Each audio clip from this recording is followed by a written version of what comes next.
I am Kurt Francis, and last year I was a victim of identity theft and internet scamming. This is my story.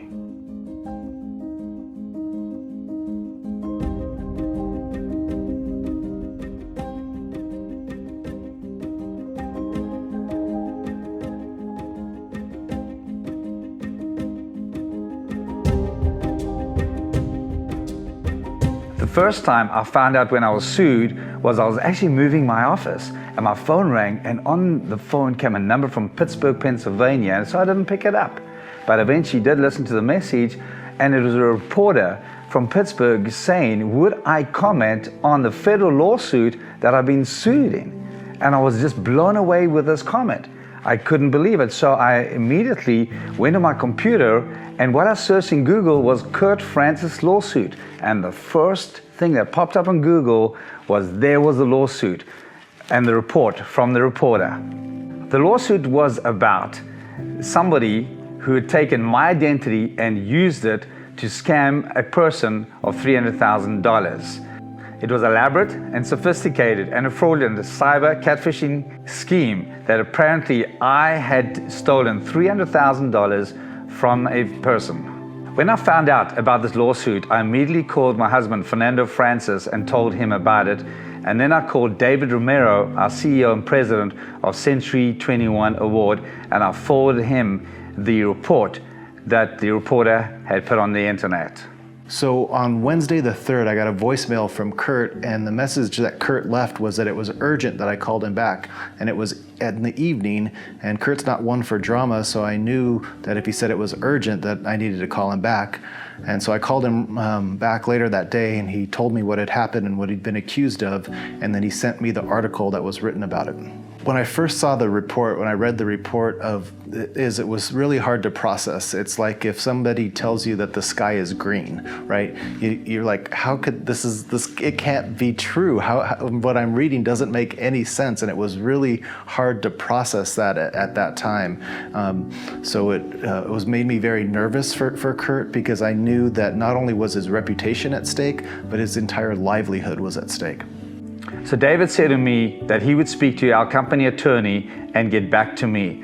The next morning, David called me really early, and they had already received a report from Century 21 International about how this has affected some people in Pittsburgh. I knew that this was a very serious matter when I heard about it, and so I wanted to get legal advice so I could give Kurt the best possible advice. I knew right away that being innocent wasn't going to be enough, that we needed to actively fight on his behalf.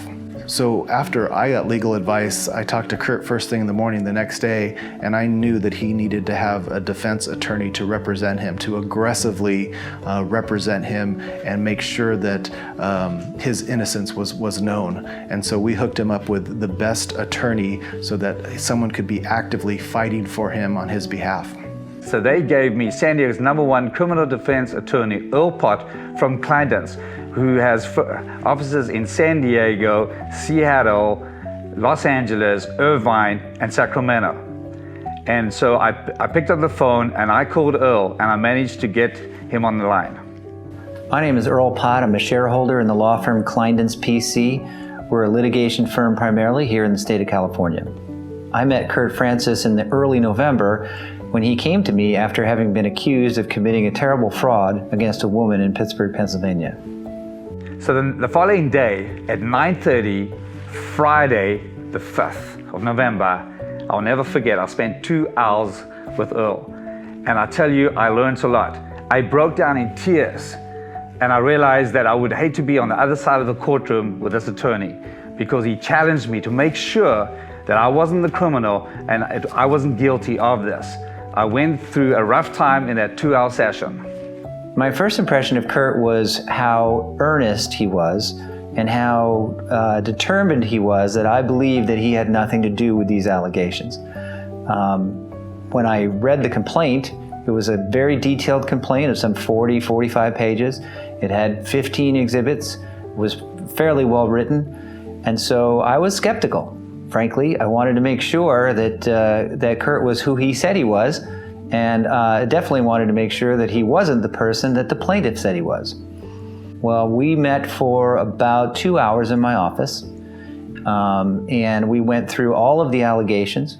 I was particularly concerned about the fact that it was clearly his photos that had been used against this woman, and apparently also videos. So we went through every single one of those, and I was tough with Kurt, mostly because if you're going to represent someone who's been charged or accused of crimes, the tactics or strategy that you choose vary very differently depending on whether or not you think that person didn't do it or if you think they did. Right? If you think they did do it in a civil case like this, you would try to settle up as quickly as possible, as quietly as possible, and whatever you do, avoid having this lawsuit go on any longer. But in this particular case, Kurt was adamant that he didn't do it, so we chose a slightly different tack. So on reading the complaint, I could see that what had happened here was someone using Kurt's images, Kurt's photos, and Kurt's videos, someone had assumed an identity of a third party. He was supposedly a gentleman named Mr. Otto, who was an executive for a British company. And he had befriended this woman online through a dating app and then had persuaded her to lend him or lend his company money, substantial sums of money totaling almost $300,000. I later came to learn that this kind of scheme is called catfishing. And just as was alleged in the complaint, catfishing is when a person assumes someone else's identity to trick the victim into giving them money online. This case was unusual in the sense that the plaintiff was alleging that Kurt was using his own images, his own photos and videos, which I thought strange from the beginning. I thought if you're going to go to the effort of creating an online identity, a false identity, why would you use your own photos? But nevertheless, the plaintiff's complaint read well. I had an opportunity to speak to plaintiff's counsel, and they were fairly convinced that Kurt Francis was their guy. They were convinced that he was a fraudster. I asked my attorney, Earl Part, if I could get arrested, and he said absolutely, because we're not sure exactly where the situation is right now. And this was 6-7 days before I was leaving for my father's memorial service in South Africa. Well, that changed everything. I was having nightmares just about every second night, waking up, FBI arresting me, San Diego police arresting me. I was in jail, then I was in prison. And Fernando said to me, I think you need to go and see your doctor because you're not sleeping well. I went to go and see my doctor, and he said, I want to refer you to a psychologist who handles this kind of stuff. And I haven't had to see a psychologist in 35 years. So why should I now? But I'm so glad I did, because I was going through a lot of turmoil and a lot of things were at me, and the biggest fight was in my own mind. And I was really privileged to have people around me. One of them, David Romero, who was phenomenal in supporting me because he realized what I was going through. He could see the stress I was going through. He could see, and every single time he would just encourage me. He would call me daily for the first few weeks, every single day, just making sure I'm still on path to succeed, because we still had a lot of business to do. We're trying to close transactions and open escrows. And David was there supporting me, as well as our manager, Deshaun Fairley, was phenomenal with that support. Through the whole process, this was a lot for Kurt. You know, he has a lot going on, not only with this, but with business and with family and lots. So just being there for Kurt was the best support that I could be, and keep telling him that you didn't do anything wrong. We're gonna get through this, and just being there and giving him support was the best thing that I could do for him. My attorney advised me that I needed to report this to the FBI and any law enforcement. So I did with the San Diego police. I had no problem with that. But trying to report it to the FBI was crazy. I was on the phone with them a few times and they didn't want to accept my case. They said I had to go to the FTC, which is the Federal Trade Commission. When I spoke to the Federal Trade Commission, they didn't want to talk to me because they said I had lost no money. So the FBI sent me to the Federal Trade Commission and they sent me back. Eventually, I got somebody at the FBI who would only give me their ID number, but not even a case number, but they did document what I had told them. That was a relief. The San Diego police detective asked me a question. In fact, he asked me twice in different ways. He said to me, did your company fire you during this time? And I said, absolutely not. No, he didn't. I didn't even know that that was perhaps a consideration. And then he asked me again, did they not suspend you from working? I said, no, in fact, they did exactly the opposite. David Ramirez, CEO, and some of the managers encouraged me to even work harder and for me to be more focused on my business and produce more. It wasn't work less or not working, it was to work even harder to do the right thing. And that was really, really phenomenal. That's a phenomenal support that I got from my company. I know the detective asked Kurt, why didn't he get fired at the time when we first heard about it? And I did get advice that we should let Kurt go, or at least put him on a leave of absence until we get this figured out. However, I knew these allegations, you can't even say it's unlike Kurt, it's almost the opposite of Kurt, of what they asked him to do, what they said, what they accused him of. So I knew that it wasn't possible, but even then, I had to have the conversation with Kurt, and I said, look, Kurt, if there's anything that you need to tell me, you need to tell me right now. Whatever it is, we'll get through it, and believe me, whatever there is to find, it's gonna be found out, so you need to tell me if there's any truth to this at all. And he said, absolutely not, that there's no ounce of truth in this at all. And so from that point forward, we went in the protection mode, and I never thought about terminating him again. Well, so when I first met Kurt, of course, I was skeptical. Kurt maintained his innocence from beginning to end.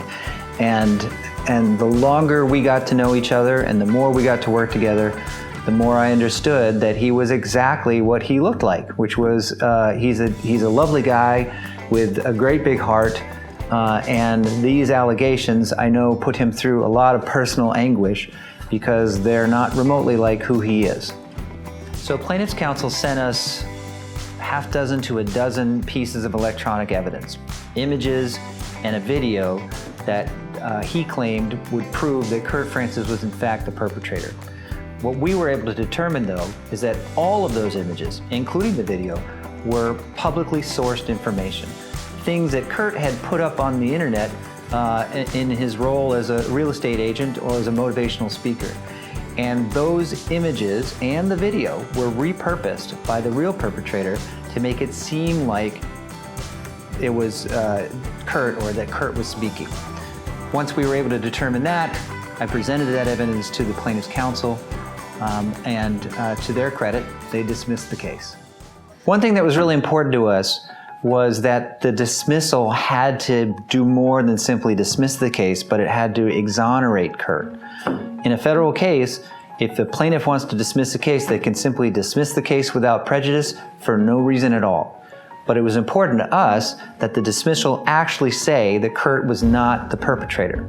And so after a few phone calls, I was able to persuade the plaintiff's counsel to do exactly that. So when they issued their dismissal under Rule 41A of the federal rules, their dismissal actually says in bold, after further investigation, plaintiff has determined that defendants are not the perpetrators of the frauds described in the complaint in the action. We're hoping that that settles the matter so that anybody who has seen these false allegations will also run across this dismissal and understand that they were false from beginning to end. I never imagined that I would ever go through what I went through. The hell, the frustration, the accusations, feeling like a criminal. And I don't want anybody else to go through what I went through. So, some advice for you. Take action straight away if this happens, and don't just sit back.